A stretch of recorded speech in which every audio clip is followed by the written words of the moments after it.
darkness, longing for truth, we turn to you. Make us your own, your holy people, light for the world to see.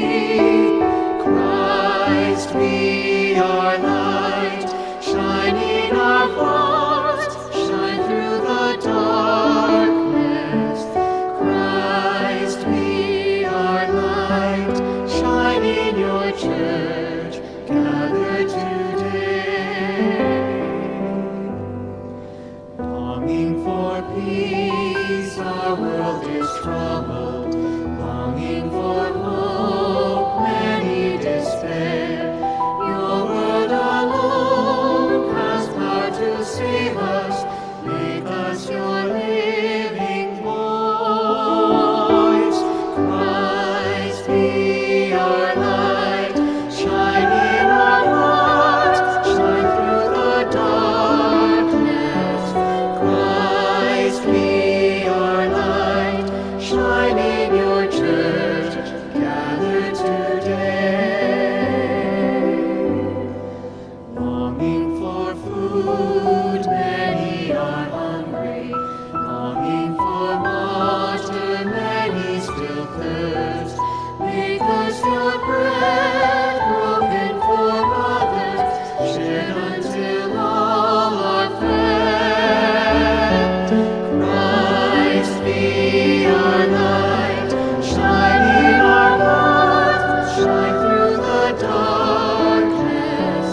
Christ, be our light, shine in your church, gathered today.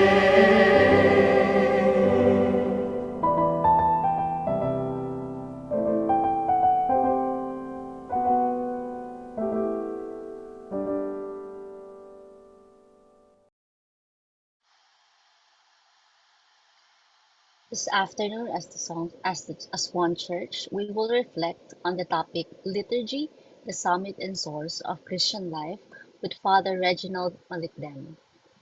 Father Reginald Malikdem, fondly known as Father Reggie, is a priest of the Archdiocese of Manila. He was ordained on September 8, 2004, and currently serves as the Vicar General and Moderator Curie of the Archdiocese of Manila. He is also a member of the Archdiocesan Board of Consultors and the Presbyteral Council. He serves as the mission station priest of Mary, Mother of Hope Chapel in Landmark and Our Lady of the Most Holy Rosary Chapel in Makati and SM Makati. Throughout his ministry, Father Reggie has served in many key roles, including private secretary to His Eminence Cardinal Gaudencio B. Rosales and His Eminence Luis Antonio G. Tagle.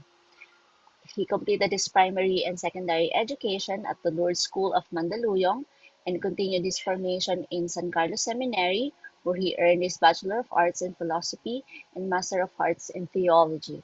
He also pursued postgraduate studies at the San Beda University Graduate School of Liturgy, where he received a doctorate in liturgy. He was also the rector of the Manila Cathedral from 2015 to 2022 and served as the Chancellor of the Archdiocese of Manila and Episcopal Vicar for Chancery Matters from 2015 to 2021. With his rich background in pastoral leadership, liturgy, and theology, we are grateful to have him with us today. So without further ado, let us all welcome Father Reggie. Good afternoon to everyone. And first of all, I would like to thank Father Bong and the Lighthearted community for the invitation to be with you this for your recollection this month of June. Maraming salamat po sa pagkakataon and we pray that our gathering this afternoon will be a fruitful one. Now let me begin with a passage from scriptures. A reading from the Holy Gospel according to St. John. The Samaritan woman said to Jesus, "Sir, I can see that you are a prophet. Our ancestors worshipped on this mountain, but you people say that the place to worship is in Jerusalem." Jesus said to her, "Believe me, woman, the hour is coming when you will worship the Father neither on this mountain nor in Jerusalem. You people worship what you do not understand. We worship what we understand because salvation is from the Jews. But the hour is coming and is now here when true worshippers will worship the Father in spirit and truth. And indeed, the Father seeks such people to worship Him. God is spirit, and those who worship Him must worship in spirit and truth.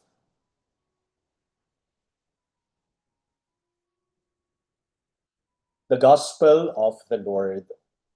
Praise to you. Praise to you, Lord Jesus Christ.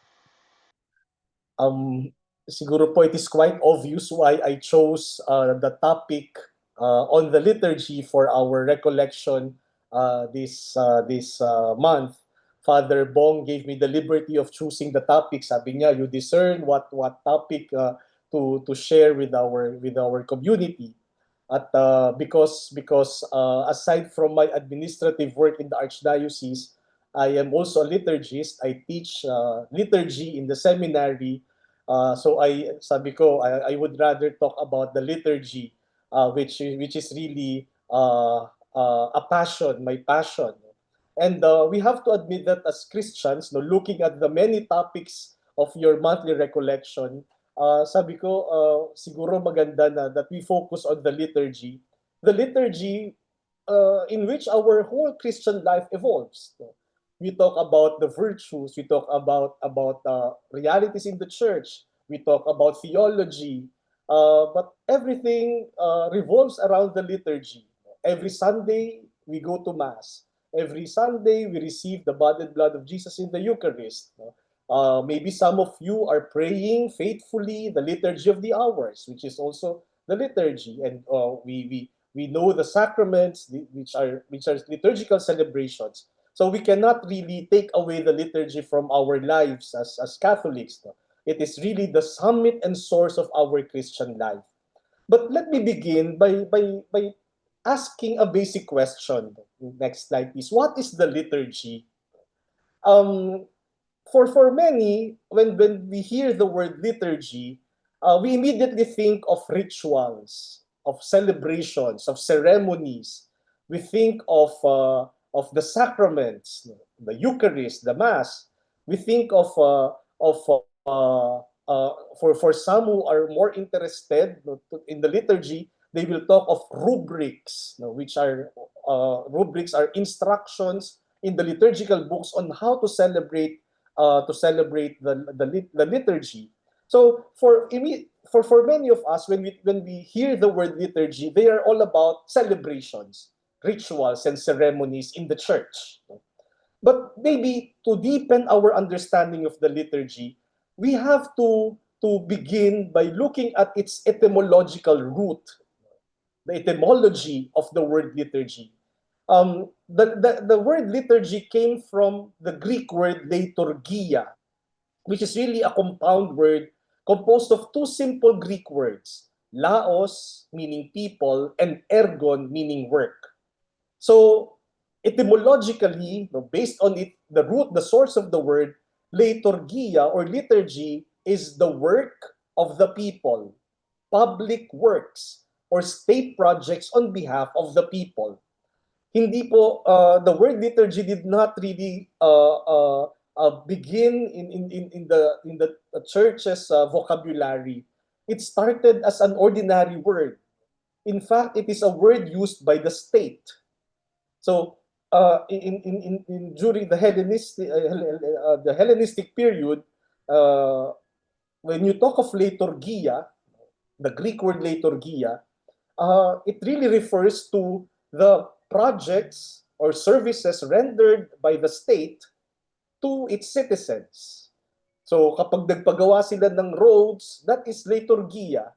Nagpagawa sila ng bridges, that is liturgia.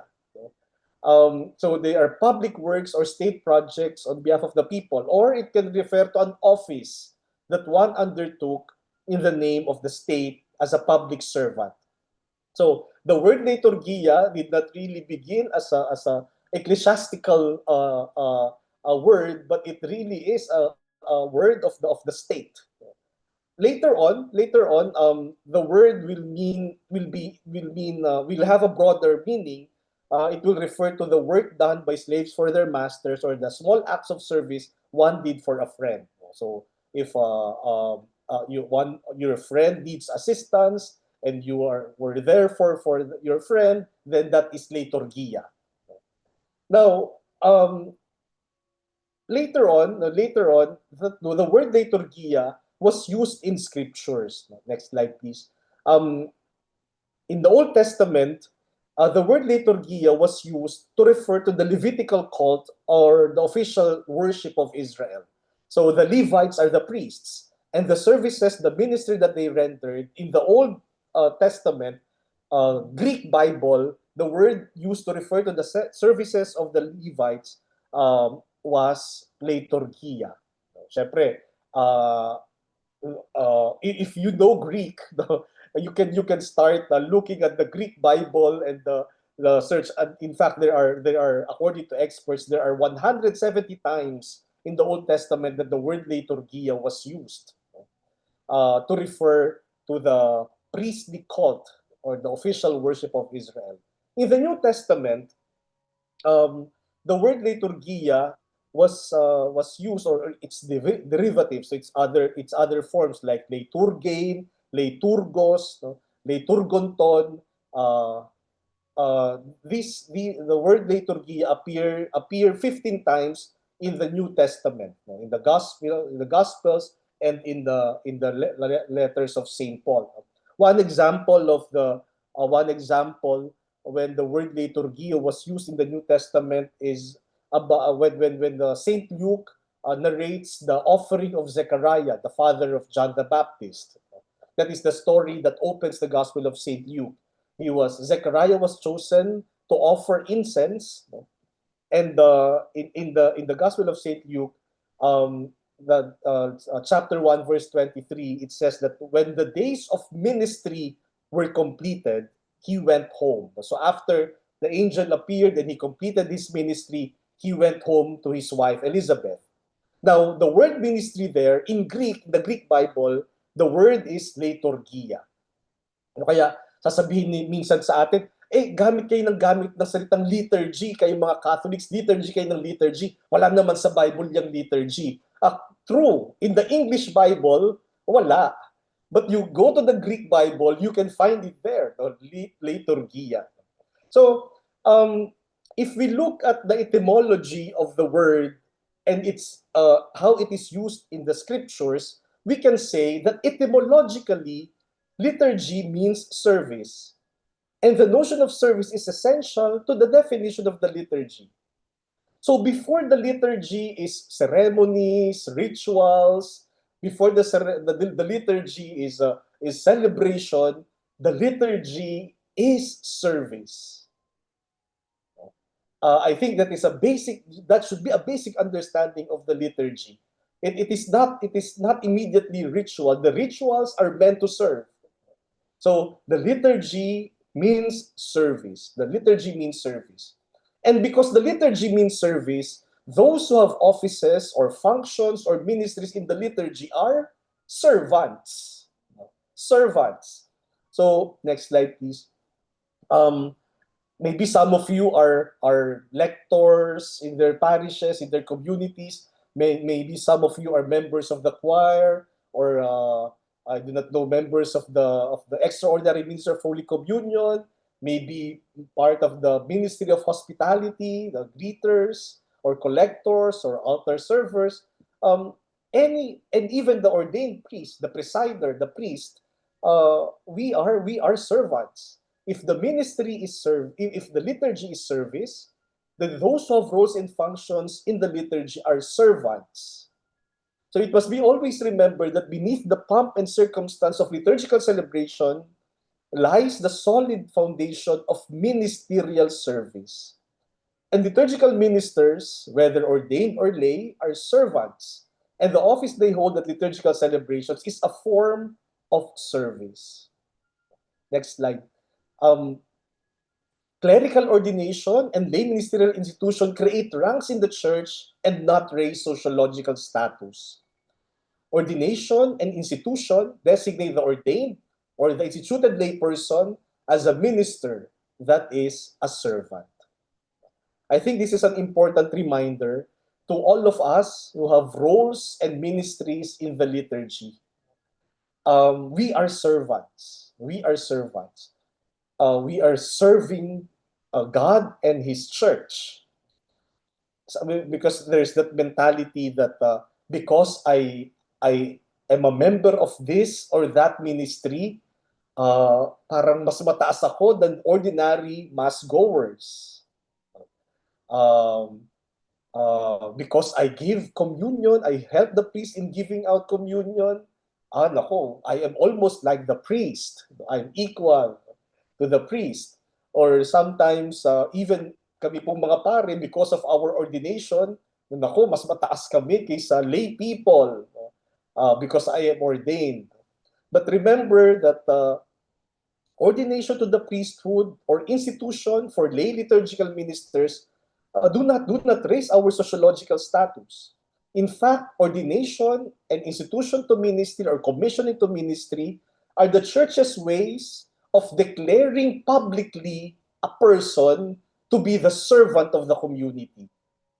So pag ino-ordain yung isang pare or ini-institute or kino-commission yung isang layperson, that is a public way of declaring, oh look, people of God, these are your servants.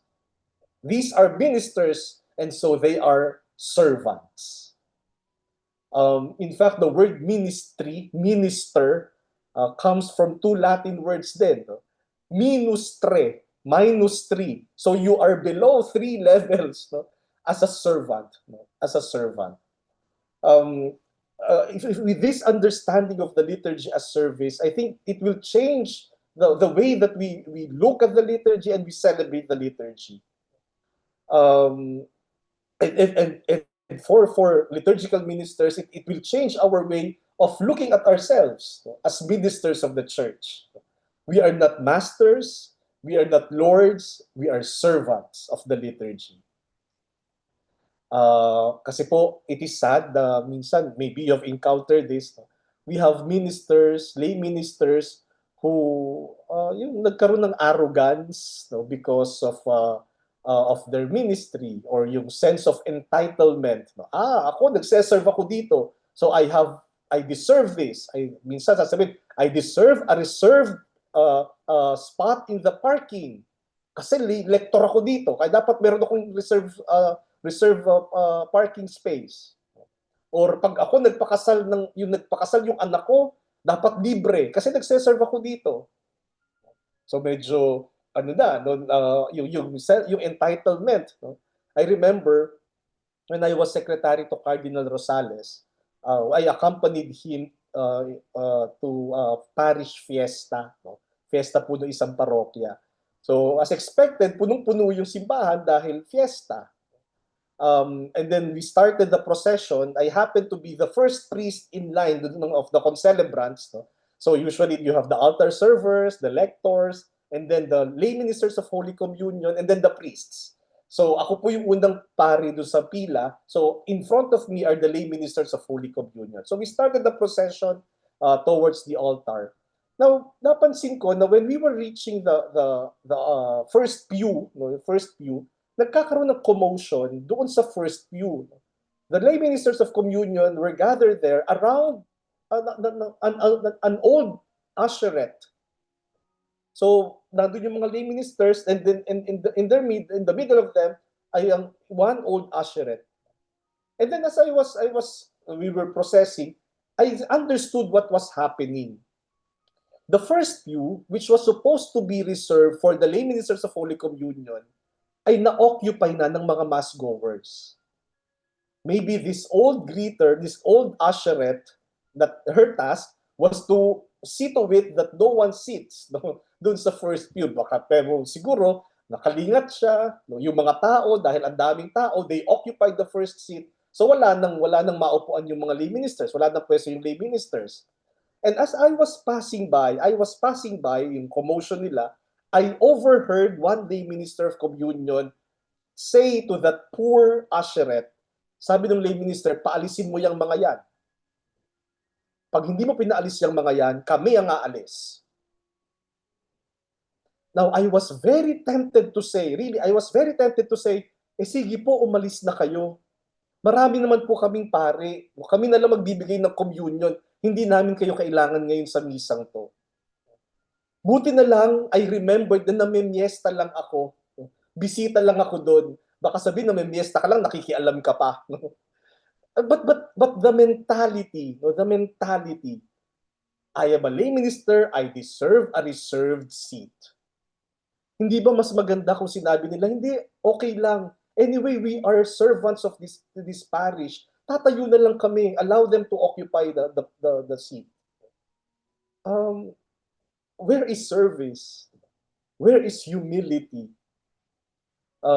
So servants who are arrogant will not serve.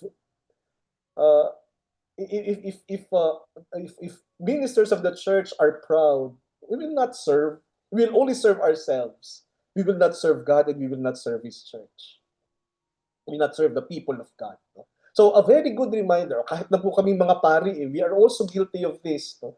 Minsan akala namin that because we are the presiders, kami yung may pinakamataas na office or ministry in the liturgy. You see, they bow towards us.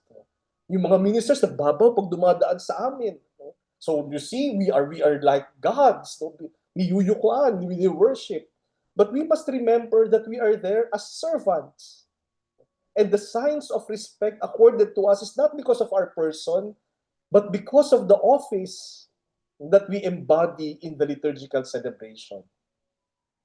So, you see, minsan pag siguro nung nakita ninyo ang topic tungkol sa liturgy, sabi niyo, baka tungkol to sa mga rituals, o tungkol to sa mga saan ba ilalagay yung flowers, saan ba ilalagay yung mga candles, o ano ba yung tamang kantahin. No?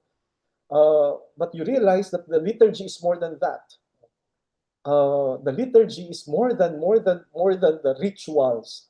It is really a form of service. And service is directed to something or to someone. Sino ba yung sineserve natin in the liturgy? We serve God and His people. The liturgy is service for the worship of God. And the liturgy is a service for the sanctification of God's people, of God's flock. Take note po, dear brothers and sisters, this is the double worship the double service that we do in the liturgy. It is a service to God by giving Him worship, by giving Him praise, by worshiping Him. But it is also a service to the people of God. Because the liturgy sanctifies the people of God. I wish to emphasize this because there are people, theologians, bishops, who say that the liturgy is only focused on God. The only concern of the liturgy is God. Siguro po, may narinig na kayong ganyan na the liturgy, the concern of the liturgy, the focus of the liturgy is only God. That is right. Tama po yun, but that is partly right. Only partly right. Because, when we worship God, God does not really need our worship. God does not really need us for Him to be God. Hindi naman sinabi ng Diyos, let us create people so that there are people who will worship us so that we will be God. No. Even without us, even without anyone worshiping God, God continues to be God for all eternity. So when we worship God, it's not really for God. It adds nothing to God's greatness when we worship Him. So who benefits when we worship God? Not God. Who benefits? We who come to worship God. So it is as if when we turn our gaze towards God, God in turn turns His gaze towards us to sanctify us. So our worship, our service to God through worship, through the liturgy, is not for God. It is for us. Because when we worship God, God in turn sanctifies us. God in turn blesses us. So, kaya hindi po natin pwedeng kalimutan yung other side of the liturgy service to the people of God. Because it is God Himself who teaches us, when you serve me, when you worship me, do not forget the people, do not forget others, do not forget the community, the church gathered to worship. Kasi po kapag we say that the liturgy is only about the worship of God, it is just about God, then we will neglect, we will take for granted the church, the people of God.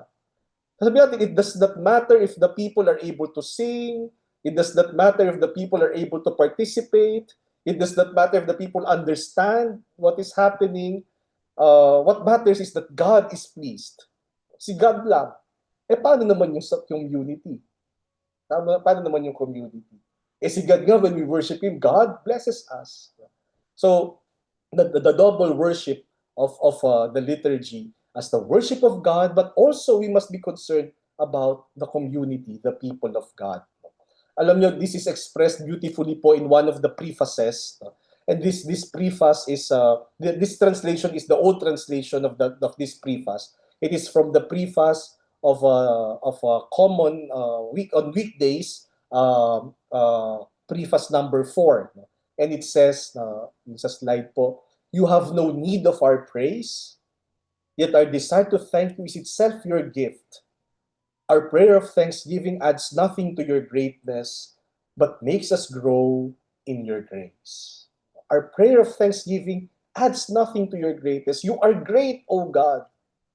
Kahit anong gawin namin, kahit anong hindi namin gawin, you are great. But when we worship you, we grow in your grace. Who benefits? When we serve God, we are the ones who benefit. We are the ones who are blessed. We are the ones who grow in God's grace. Okay, so with this understanding of the liturgy as service, alam niyo po, isa sa mga most debated, most controversial even topics in the church is the liturgy. Tingnan niyo lang po social media. Ang dami-daming mga opinions about the liturgy. We fight over the liturgical principles. But if we deepen our understanding of the liturgy service, hindi na tayo mag-aaway-away. Our only concern is to serve God and to serve the people of God. When we fight over the liturgy, sometimes it's very, very superficial. Pinag-aawayan o ilang kandila ba dapat ang nakalagay dyan? Dapat ba 6, 7, 3, 4? In one parish, if you're familiar with the Mother Butlers Guild, the MBG, the ministry that takes care of the sacristy, of the vestments of the priest, of the decoration of the sanctuary, in one parish, na-divide yung MBG group nila. Nag-away yung nagkaroon ng dalawang group because of a division, because of an issue within the ministry. At ang pinag-awayan lang nila, bulaklak. Saan dapat ilagay ang bulaklak? Ano ang tamang pag-aayos ng bulaklak? Yun lang ang pinag-awayan. And because of that, na-divide yung ministry. If we want to serve God, these things are superficial. Ang concern natin, how will we be able to serve God? How will we be able to serve the people of God? So, that is my first invitation. Let us deepen our understanding of the liturgy. Hindi lang siya of course, it is a ceremony. It is ritual. These are important. But beneath all this is service. And because it is service, we are servants. And as servants, we are expected to be humble. So, minsan kasi naging reason ng payabangan, pataasan, pagalingan yung liturgy. So, I hope that this will be a very basic, very a basic but very profound understanding of the liturgy. When you attend Mass tomorrow, it is a liturgical celebration. And remember, it is service. We are serving God. We are serving the people of God. Now, Sacrosanctum, going back to the definition of the liturgy, we asked, what is the liturgy? The official definition of the Church is found in the Vatican II document entitled Sacrosanctum Concilium in article number 7. It says that the liturgy is the exercise of the priestly office of Jesus Christ. In the liturgy, the sanctification of man is signified by signs perceptible to the senses and is effected in a way which corresponds to each of these signs. In the liturgy, the whole public worship is performed by the mystical body of Jesus Christ, that is, by the head and the members. Now, because I only have 45 minutes for this recollection, I will not be able to explain everything. Alam niyo po yung definition na yan, yung paragraph na yan, in my class in the liturgy, I discussed the definition ng mga 5 sessions, meaning 15 hours, 3 hours per session. So yan lang paragraph na yan. So but one important principle that we have to understand when it comes to the liturgy is that the liturgy is the exercise of the priestly office of Jesus. The liturgy is not our work. We were saying that the liturgy is service, but the primary servant of the liturgy is Jesus. It is Jesus who worships the Father. It is Jesus who prays to the Father in the liturgy. And we join Jesus in his worship and prayer to the Father. Isang magandang Cardinal Rosales would always use the analogy, nakikiangkas lang tayo kay Jesus. So in the liturgy, in the Mass especially, it is the prayer and the offering of Jesus to his Father. That is why it is effective. It is always effective because it is not the prayer of sinful humanity. It is the prayer and the perfect offering of Jesus, the Son of God. And we only join Jesus in his prayer and worship to the Father. And because the liturgy is the work of Jesus, the liturgy is is Jesus' worship and prayer to the Father, because the liturgy has Jesus as the primary servant. Next slide po. Then from this it flows, according to the document of the Church, from this it flows that every liturgical celebration, because it is an action of Christ, the priest, and of his body, which is the Church, is a sacred action surpassing all others. No other action of the Church can equal its effectiveness by the same title and to the same degree. It is the highest action of the Church. Wala nang tataas pang action ng simbahan than the liturgy, because the liturgy is the exercise of Jesus' priestly ministry. So this is why the liturgy is so important. The liturgy is the highest action. We have many actions in the Church. We have catechetical ministry. You have social service. We have education.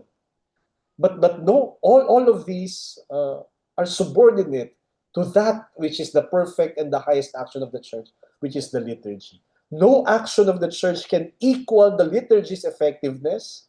No action of the Church can equal the liturgy in terms of degree. Why? Because it is Jesus' prayer and offering to the Father. So this is the reason why, next slide, we can say that the liturgy is the summit toward which the activity of the Church is directed, and at the same time it is the fount from which all her power flows. It is the summit, the highest point But because it is the highest point, it is also from the liturgy that the power of the church flows. So a very beautiful imagery, like a mountain. It is the summit, everything is directed to it, but from the summit also flows the power of the church. In Latin, it is called the culmen et fons, the summit and the fount. The culmen et fons. And next slide, the very reason the liturgy is the summit and source is the action of Christ and the Holy Spirit within it, sanctifying humans and glorifying God. That is the only reason why it is the highest activity of the church. It's because it is the action of Christ. And it is also the fount, it is the source of the power of the church because we derive our power, our strength from Christ. Next slide. So the liturgy is the summit to which all other activities of the church are directed. The aim and object of apostolic works is that all who are made children of God by faith and baptism should come together to praise God in the midst of the church, to take part in the sacrifice, and to eat the Lord's Supper. So I mentioned a while ago, we have many things, there are many things that we do in the church. There are those who are involved in evangelization.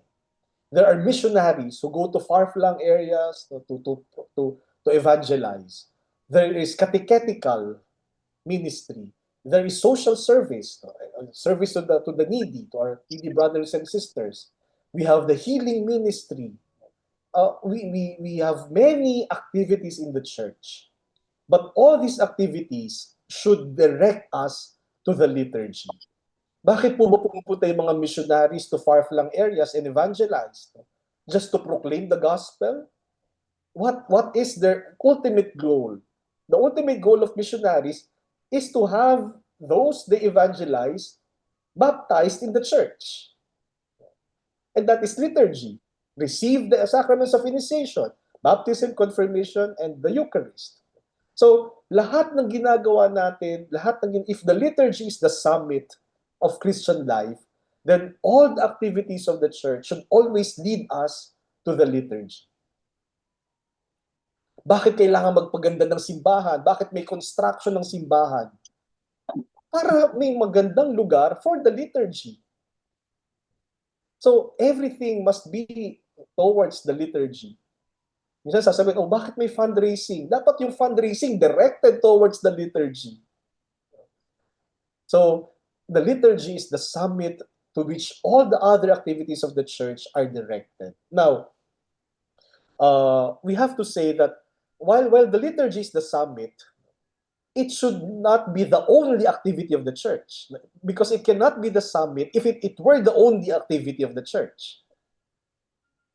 So baka naman kasi the danger is, the extreme is, baka naman ang focus lang ng isang community, ng isang parish, ay puro liturgy. Pinabayaan na yung social service, pinabayaan na yung catechism. Ang focus na lang puro liturgy. Now, that should also not be the case. Because the liturgy can only be at the summit, the highest point, if there are other points. Para bang, you cannot say that you are number one if you're the only one. Halimbawa, may isang bata umuwi sa bahay nila. Sabi niya sa parents niya, Mom, Dad, I'm the number one in class. I'm number one in class. Pag tinanong mo, ilan ba kayo in your class? No, I'm the only student in my class. And automatic talaga, you're number one.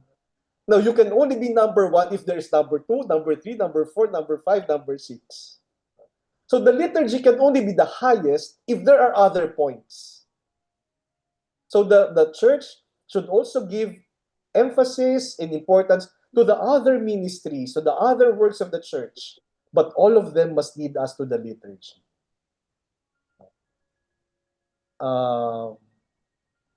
And even in our own, we are not just talking about community, parishes, even in our own lives. Even in our own lives. Is the liturgy really the summit of our life? Maganda po yan, makikita natin. every Sunday, we participate, we attend, we celebrate the Sunday Mass. And in the Sunday Mass, parang yan yung ating summit, the summit of our week. You bring everything that happened to you from Monday to Saturday, and you bring it sa Sunday Mass. You thank God for all the blessings you have received the past week. You bring to God all your concerns that you confronted the last week. Lahat yun, you will offer in the Eucharist, the Sunday Eucharist. But the Sunday Eucharist is also the fount. You also ask God to give you the grace to be able to face another week. You ask God for the strength to be able to face the challenges of the coming week. So it is the summit where you bring with you all that happened in your life the past week. But you also ask God to help you, to sustain you for this coming week. It's a summit, at the same time, it is the fount. Next slide po. So the liturgy is the source of the church's spirituality because Christ and His saving mystery are present and active in it. From the liturgy as from a fount, grace is poured forth upon us, and the sanctification of people in Christ and the glorification of God is achieved in the most efficacious way possible. So, summit, but it is also the fount. We receive grace when we listen to God's word in the Eucharist. When we receive the body of Jesus, we are strengthened. So we receive the power, we receive strength, and that will help us live out our Christian lives. So that is why we are exhorted by the church. Next slide, to celebrate the liturgy in a full, conscious, and active way. To participate fully, consciously, and actively, because in that way the liturgy becomes the summit and at the same time the fount of our Christian life. And so the question is, next slide, is the liturgy really the summit and source of our Christian life? Is the liturgy really the summit and source of your life? What do you consider as the highest point of your week?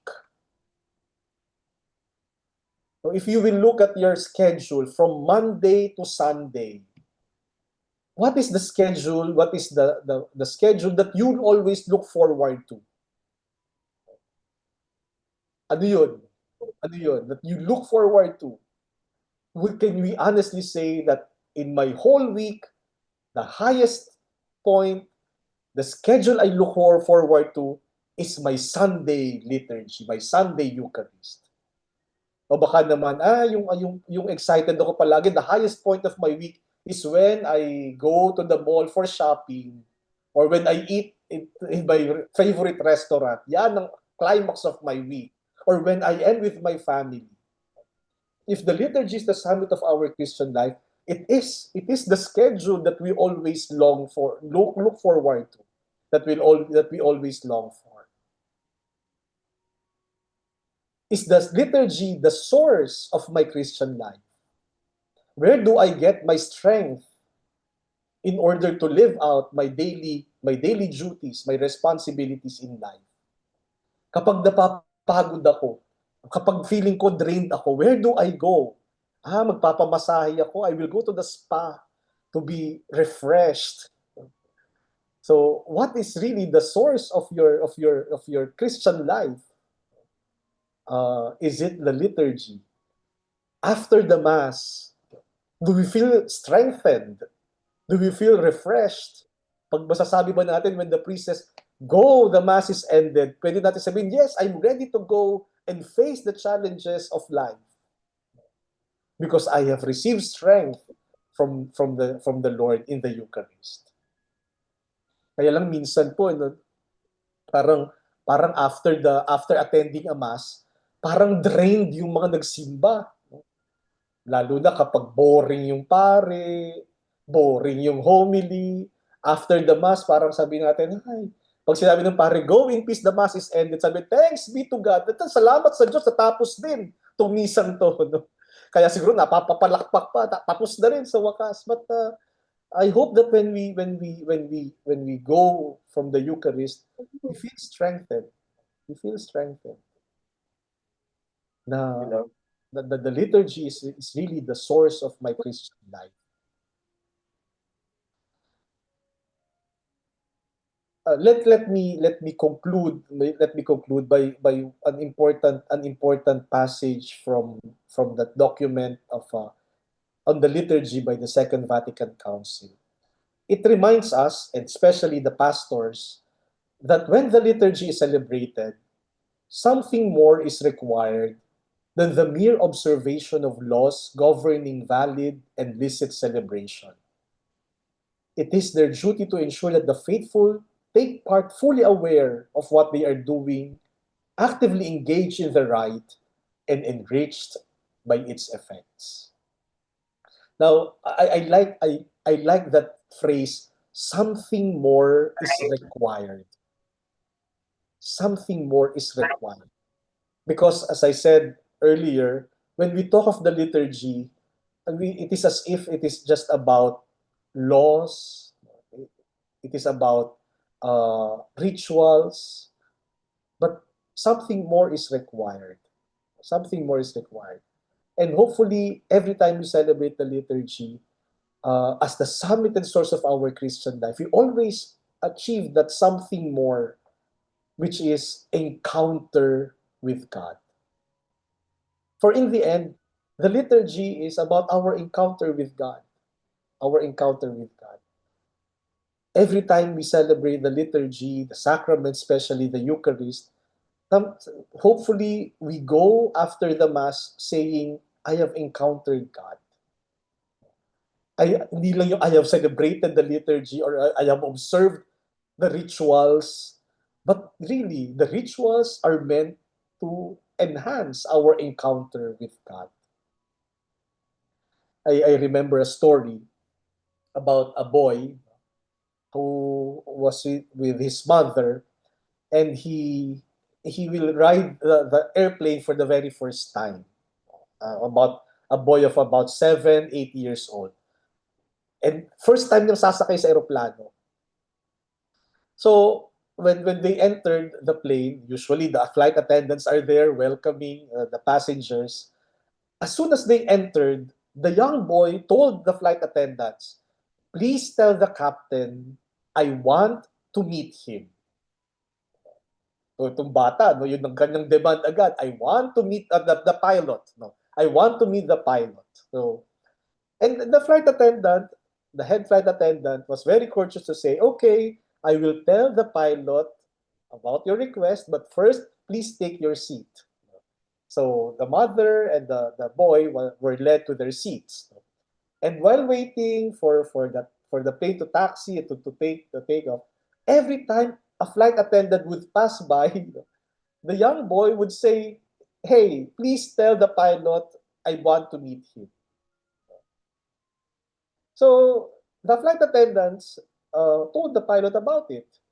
Kaya before they leave before they taxi, no, before they leave the spot where the plane is parked, no, the flight attendant came and told the young boy, the boy, you know, I told the pilot about your request, and he said that he's willing to meet you just before we start the flight. So the boy looked at his mother, and the mother nodded. So the boy went to the cockpit accompanied by this flight attendant. And for a few minutes, the boy was inside the cockpit. After a few minutes, the door of the cockpit opened, and you would see the glow on the face of the young boy. Talagang you would see happiness on his face. And as he was passing by the aisle, going to his seat, he was telling the passengers, you know, I met the pilot. I met the man up front. I met the man up front. I met the pilot. He was so happy. He was sharing it with the other passengers. You see, sometimes I think of riding a plane riding a plane is very similar to celebrating the liturgy. For many of us who are so used to ride a plane, parang alam na natin yung the dynamics, no? So, pasok ka, uupo ka, and then pagdating mo, bababa ka. Without even meeting the pilot. When you are asked, oh, how's the flight? Sasabihin natin, well, the flight was good. And sometimes that is also how we celebrate the liturgy. We attend the liturgy, we know the dynamics, no? We know the routine. Oh, you start the mass, you conclude the mass, you go, and that's it. It's a nice liturgy. It's not just like a nice flight. And sometimes, unfortunately and sadly, we live the liturgy, the liturgical celebrations, without meeting the pilot, without meeting the man up front. We have done all the rituals, but we have not met God. So I hope that every time we celebrate the liturgy as service to God and to the people of God, let us have that desire, like this young boy. I want to meet the pilot. I will celebrate this liturgy because I want to meet God. And you see, if we have that intention, the liturgy, the liturgical celebration will be different. It will not just be about rituals and laws. It will not just be about the things that we do. It is about who we encounter. So, and if the liturgy is always an encounter with God, and what else can be the summit and source of our Christian life than that? So thank you po for listening, and I hope that somehow the reflection would help us in our Christian journey. Thank you, Father Reggie. Thank you for that enlightening and valuable lessons about liturgy. So, brothers and sisters, I encourage you to share your thoughts and your ideas about the talk and ask questions that you have in your mind. And Father Reggie is ready to answer them. Any volunteers, just turn on your microphone and speak out.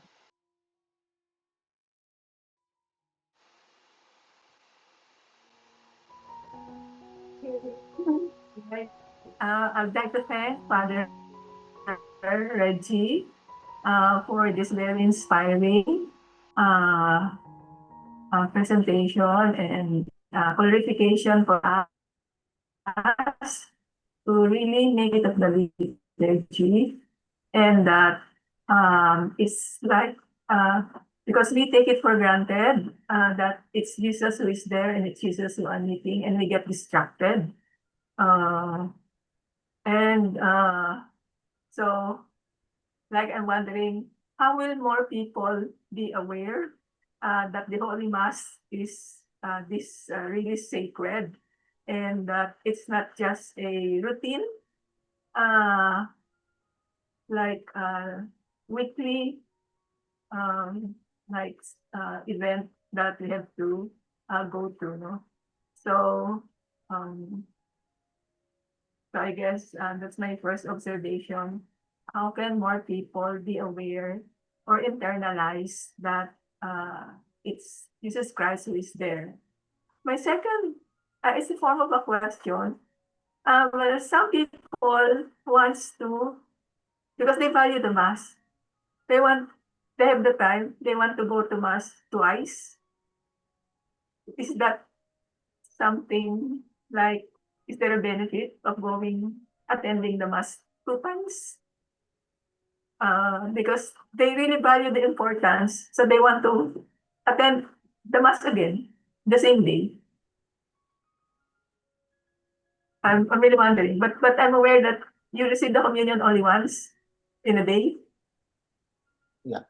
Father. Well, there's really nothing wrong po if you attend several masses in a day. Kami nga mo pare, we celebrate several masses, and even those who the ministers who assist at mass, they celebrate several masses. So every mass is God's grace, and we for as long as we participate well, and we are open to the blessings or the graces that God bestows at each liturgical celebration, at each mass, then we receive the graces that God bestows to us through the celebration of the Eucharist, for as long as we are worthy to receive those graces. No?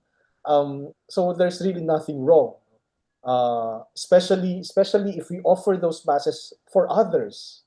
Sometimes you attend another mass for intentions. You pray for other people. You offer the mass for souls in purgatory.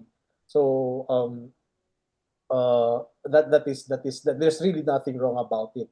And I would even say that well, about receiving communion, there are different opinions, the differing opinions about it. But uh, a complete participation in the Eucharist includes the reception of Holy Communion. So if you participated wholeheartedly, faithfully in a second or third mass, why would you be prevented from receiving Holy Communion? Uh, if the liturgy, especially the Eucharist, is the source and the summit of our Christian life, then the more that we need Jesus in us. So I would personally subscribe to those who say that for as long as you celebrate, you participate in the Eucharist, then you receive Holy Communion, because that is the fullness of participation in the Eucharist. You do not only participate when you respond or when you sing or when you do the postures, the gestures. The completion of our participation in the Eucharist is when we receive Holy Communion. Parang if the mass is a meal, and if you are invited, for example, in a meal, sa bawa in-invite mo kayo for the reception or a dinner, um, you go there because you intend to eat. You do not go to a dinner or to a handaan, and then you just look at the food, and you say, "Uy, masarap to. Uy, ang sarap nito. Uy, ang sarap nito." Then you will not eat. So it is as if you just praise God in the Eucharist, but do not receive Him in the Eucharist. And the Eucharist is meant that Jesus said, "Take this, all of you, and eat." So I would subscribe to those theologians, experts who will say that for as long as you are sincere and you wholeheartedly participating in the Eucharist, you can receive Holy Communion. Okay, thank you very much, Father Reggie. Yun po.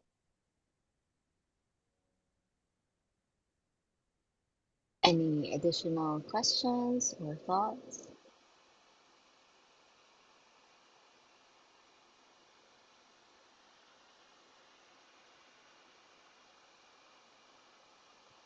Anyone? The liturgy daw is the letter after letter F. So letter F, liturgy. Letter F, letter G. Um, okay. Anyone else who would like to ask their questions? It's the best time to have clarifications on whatever your thoughts about the liturgy is, or any questions that you encounter outside that you want to clarify with Father. So please feel free to ask them now, or any learnings you want to share also.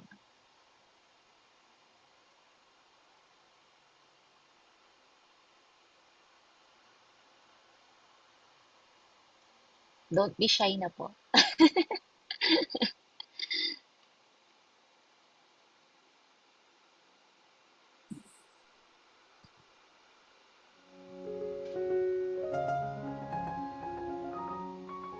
Right? Can I say something? Sure, I sure just, po. I just want to say this recollection was a eye opener for me. Just like, I mean, when I read the title, I thought, okay, this is where I will learn the color of the vestment and where to put the flowers, as Father mentioned, because for me the liturgy is the mass and how it is celebrated. But this is really an eye opener of how uh, liturgy is service or serving people. Now, I don't belong to any committee in our church. Our church is the teams there are very cliquey. It's not easy to get in any of the committees. But so I can call myself as an ordinary parishioner. I come, I try to dress appropriately, I behave properly, you know. But I don't, I'm not of service to anyone. And when I heard Father saying there are people who belong to Mother Butler or the catechists, so will I be less seen by God because I don't participate? Like I'm just there. Um, so I'm like a lesser participant because I'm just there. I don't collect money.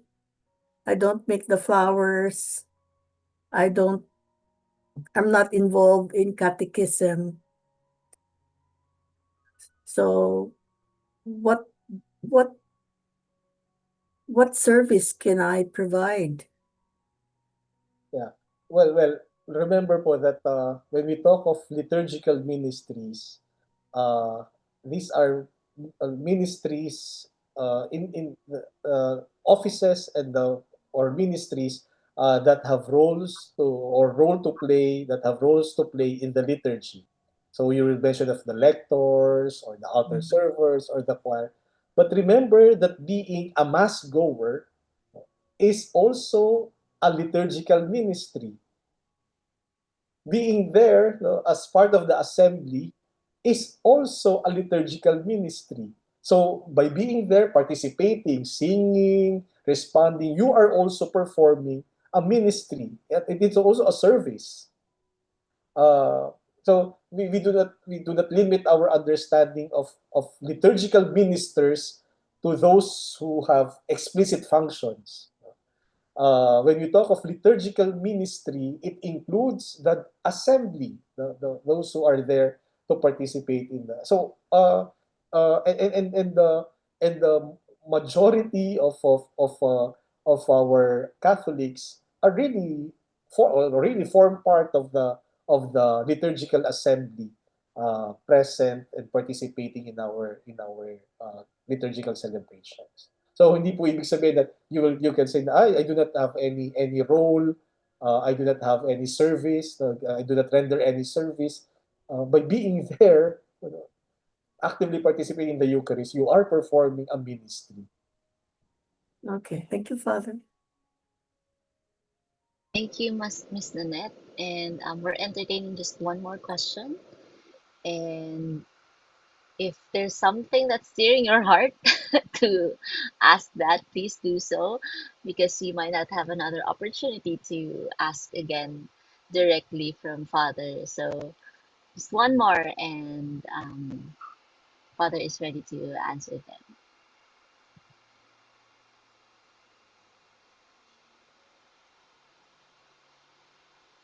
As they say, speak it now or forever hold your peace. So come on and ask it out. So you can also have the answer that you're looking for.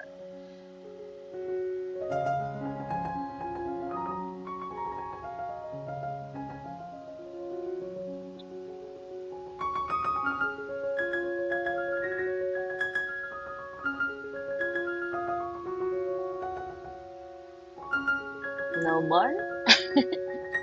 Okay, so while we're waiting for someone else's courage, I will start with a summary, but you can interrupt me anytime if you want to have a follow-up questions.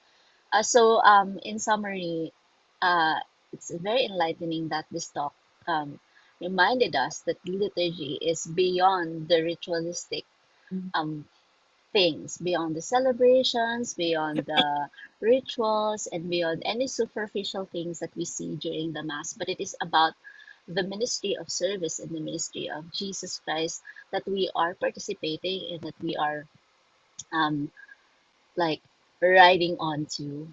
And the liturgy is not just about the service to God, but is also service to people. So participation in liturgical ministries does not give us the entitlement of, anything that we are more than lay people just attending the mass, or that it gives us special privileges that we have, that we get to sit on the first row during mass. And also it's great to be reminded of the humility that also God does not look just on the roles, but also in our participation in the liturgy. That also just attending the mass and not holding any roles is also an act of service to the community. Somehow it reminds me, because I'm um, an active servant, but also at other times I'm not. So it gives me consolation that a mere attending mass is also serving the community, because it also somehow encourages people to still believe that the church is open and that we can still partake in the ministry of the Lord. And it's also nice that Father reminded us that when we attend the Mass, we get the full experience. So we desire to meet the pilot and also partake in the dinner that is served in the liturgy. And there is no limit as to how much we can attend the Mass, or how much we can, or how many times we can take the communion. Because I also have questions about that na, oy, isang beses ka lang. So, pag second time, pwede mo na skip yung communion. So, pwede pala yun. But you get to attend a lot more and take the communion as much. So, ayun. Thank you, Father Reggie. And again, one last call for questions or any sharings from the group.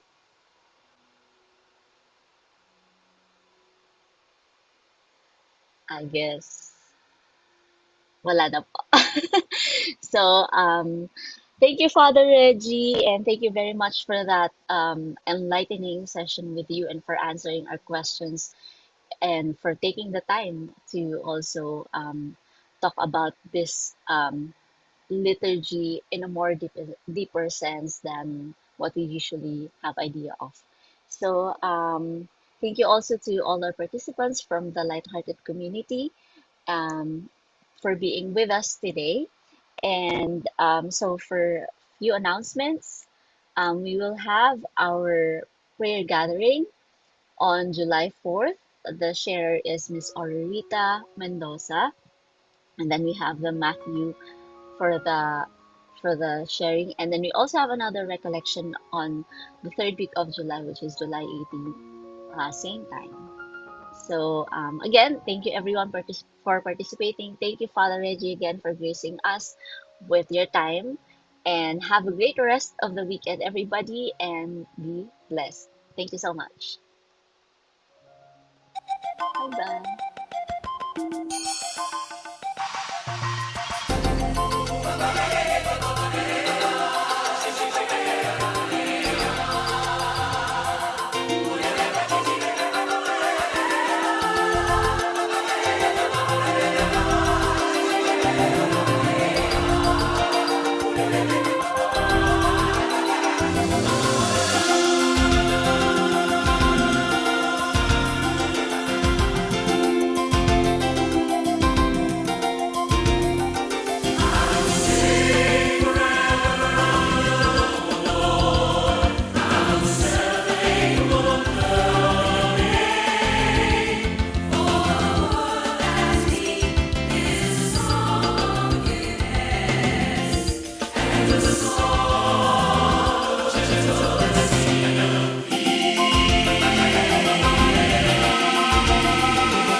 Thank you again, Father. Thank you, everyone. God bless Bye, po.